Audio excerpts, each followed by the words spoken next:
सभी को जय श्री कृष्ण, जय श्री राधे, जय श्रीमन नारायण। मैं आचार्य राहुल देवभूमि उत्तराखंड से आप सभी के मंगल की कामना करता हूँ।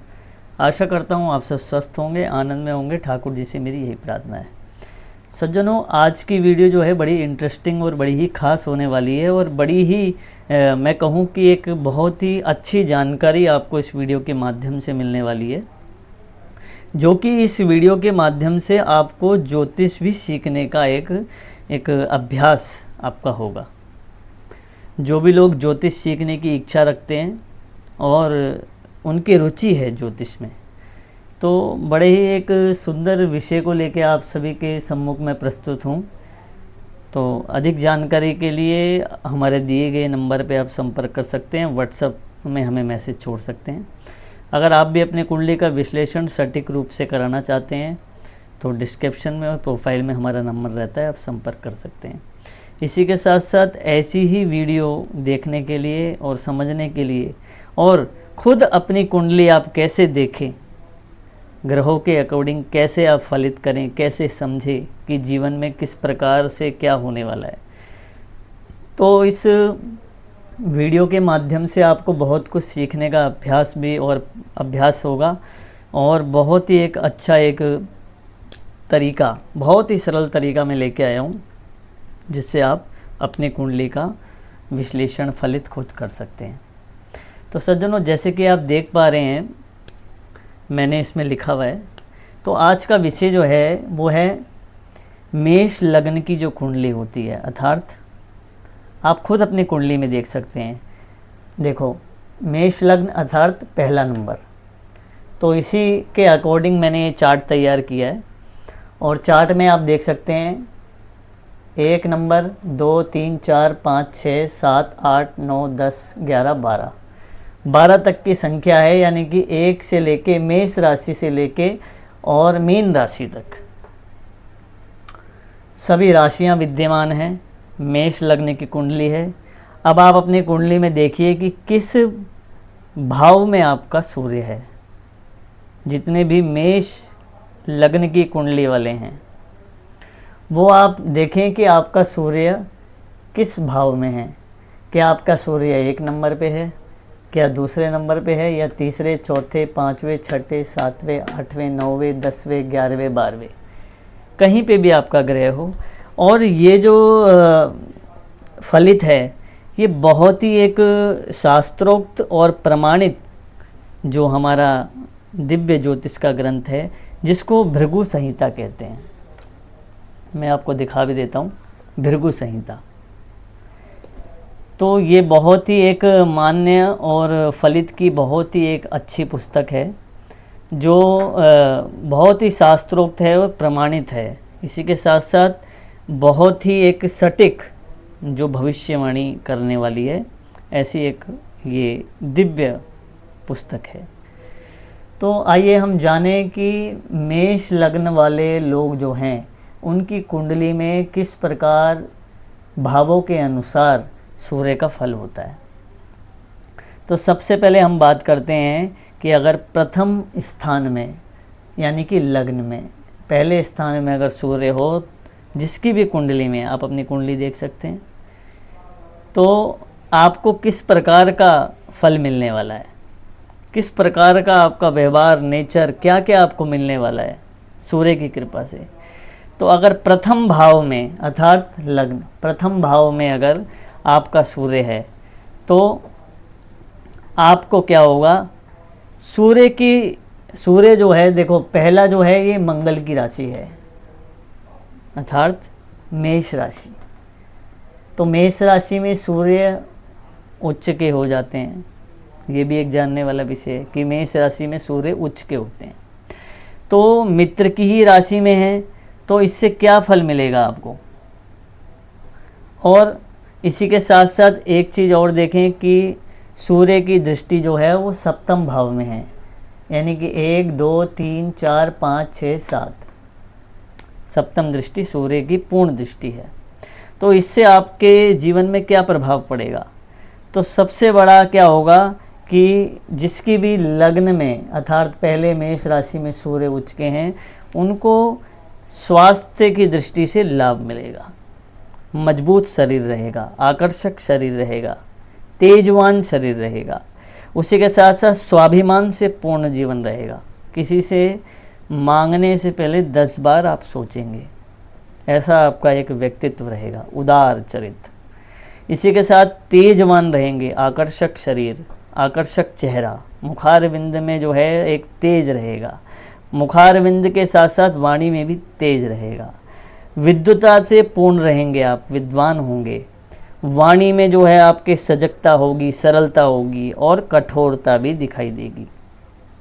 इसी के साथ साथ प्रभाव जो है बहुत ही प्रभावशाली होंगे और संतान का सुख आपको विशेष रूप से प्राप्त होगा।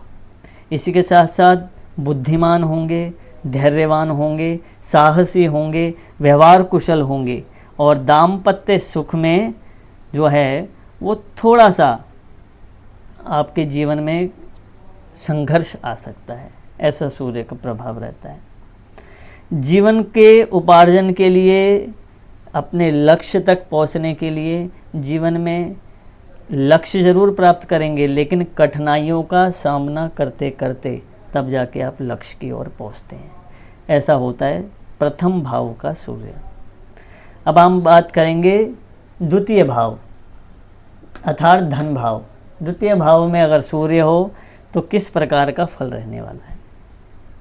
तो दूसरे भाव में सूर्य की स्थिति व्यक्ति को, आप ध्यान रखिए, दूसरा भाव अर्थात सूर्य अपने शत्रु शुक्र की राशि पर हैं, जो कि विशेष रूप से जानने लायक है कि इस द्वितीय भाव में सूर्य अगर रहते हैं तो आर्थिक स्थिति में थोड़ी सी कठिनाई आती है।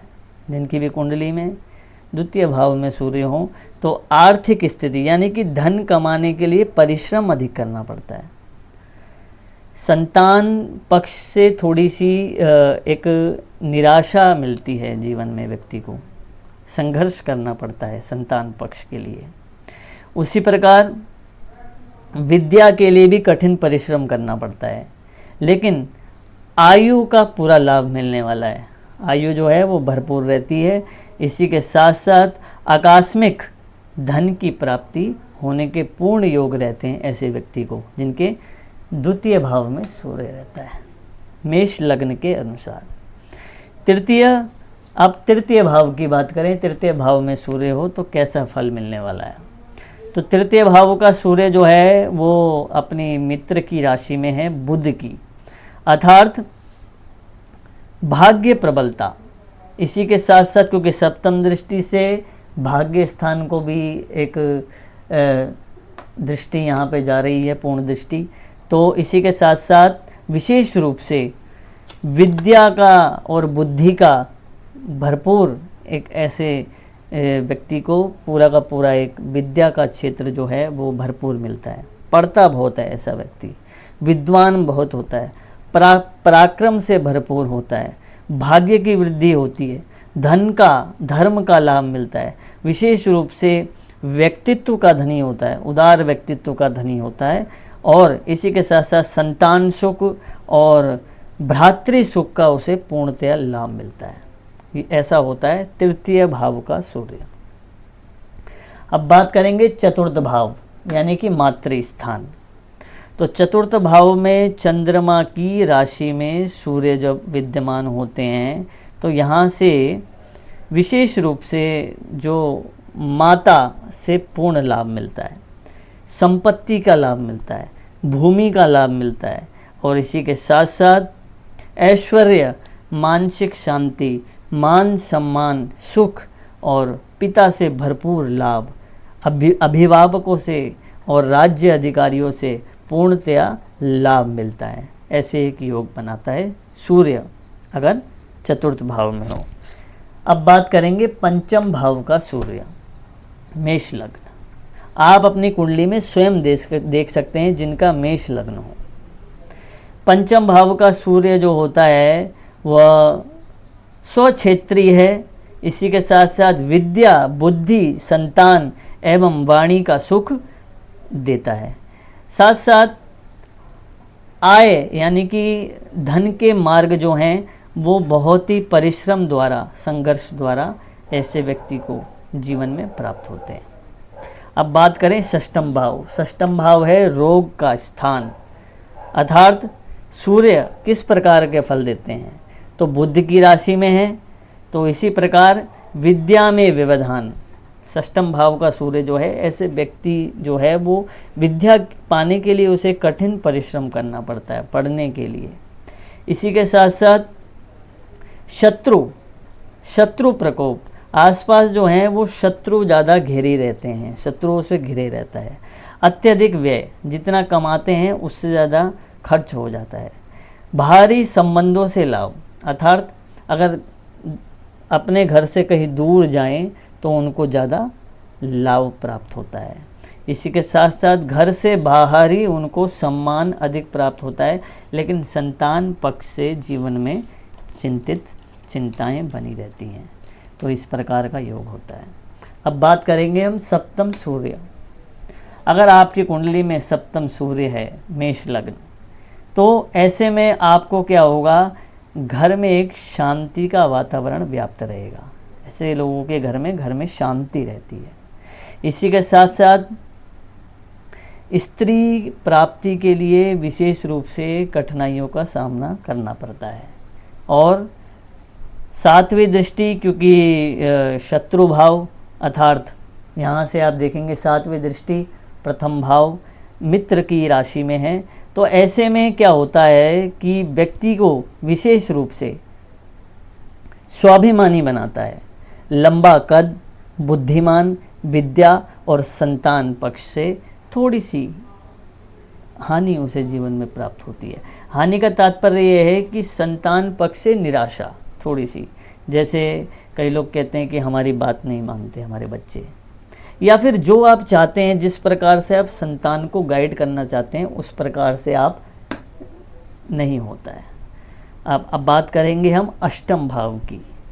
तो अष्टम भाव में यदि सूर्य हो, मेष लग्न, तो आपके जीवन में किस प्रकार का एक प्रभाव डालता है। तो सज्जनों, आयु का लाभ आपको विशेष रूप से मिलता है, पैतृक संपत्ति का लाभ आपको मिलता है, गुप्त धन का आपको लाभ मिलता है, विद्या में व्यवधान आते हैं, संतान पक्ष से थोड़ी सी निराशा मिलती है, लेकिन जीवन में कठिनाइयों के बाद भी धन की प्राप्ति आप करते हैं, लेकिन तभी भी एक जीवन में असंतोष बना रहता है। कुटुंबियों से, परिवारजनों से थोड़ा व्यवहारिक रूप में असंतोष बना रहता है। अब हम बात करेंगे नवम भाव, अर्थात धर्म भाव। नवम भाव में मेष लग्न की कुंडली में यदि सूर्य विद्यमान हो, तो ऐसा व्यक्ति जो है विद्या, बुद्धि, ज्ञान और विवेक का पूर्णतया लाभ प्राप्त करता है। इसी के साथ साथ धर्मशास्त्र का उसे ज्ञान होता है, ईश्वर की भक्ति करने वाला होता है, यशस्वी, दयालु, भाग्यवान, पराक्रमी और साथ साथ सबका प्रिय होता है, मान सम्मान प्राप्त करने वाला होता है। तो ऐसा होता है नवम भाव का सूर्य। अब हम बात करें दशम भाव, अर्थात केंद्र भाव, राज्य भाव, व्यापार भाव, शिक्षा, विशेष रूप से देखा जाए तो व्यापार का भाव।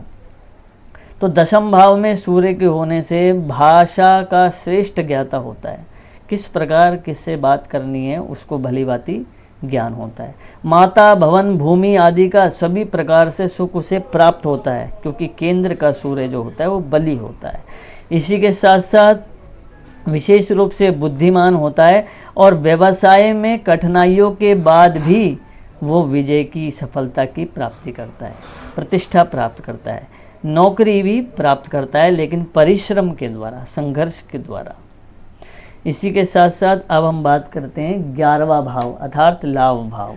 लाभ भाव का सूर्य अगर हो मेष लग्न की कुंडली में, तो किस प्रकार का भाव रहने वाला है। तो सज्जनों, विशेष रूप से देखा जाए तो शत्रु शनि की राशि पर 7वीं दृष्टि मित्रता से पंचम राशि पे, अर्थात नवमी, इस प्रकार का भाव। यहाँ मैं ज़्यादा दृष्टियों में नहीं जाऊँगा, सीधे आपको भाव बताऊँगा क्योंकि वीडियो लंबी हो जाएगी।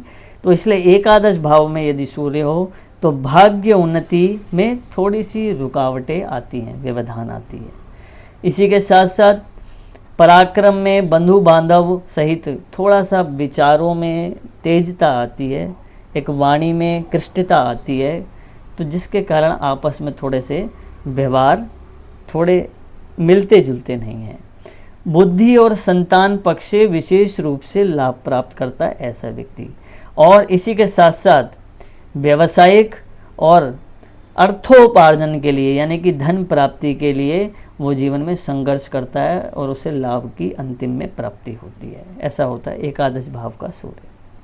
अब बात करें द्वादश भाव के सूर्य की, तो द्वादश भाव का सूर्य जो होता है वो गुरु की स्वराशि में स्थित है, तो इसी के साथ साथ बाहर से ऐसे व्यक्ति को बहुत लाभ मिलता है, यानी कि भारी संपर्कों के द्वारा, और साथ साथ ही माता, भूमि, भवन आदि का भी उसे सुख पूर्णतया प्राप्त होता है।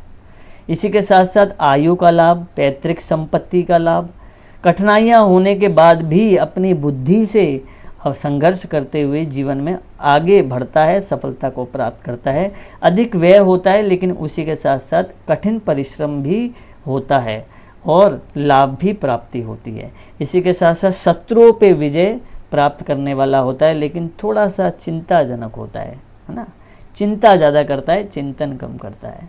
तो ये द्वादश भाव जो कि मेष लग्न की कुंडली 12 भावों में सूर्य का फल किस प्रकार का रहने वाला है, यह आपने इस वीडियो के माध्यम से जाना। अगर आपकी भी मेष लग्न की कुंडली है तो आप जाके खुद उसका फलित देख सकते हैं, आप जान सकते हैं और दूसरों को भी शेयर कर सकते हैं। तो आशा करता हूँ मेरी बात आपको समझ में आई होगी। तब तक के लिए बने रहिए दोस्तों, मिलता हूँ नेक्स्ट वीडियो में अगली जानकारी के साथ। जय श्री कृष्ण, जय श्री राधे, जय श्रीमन नारायण।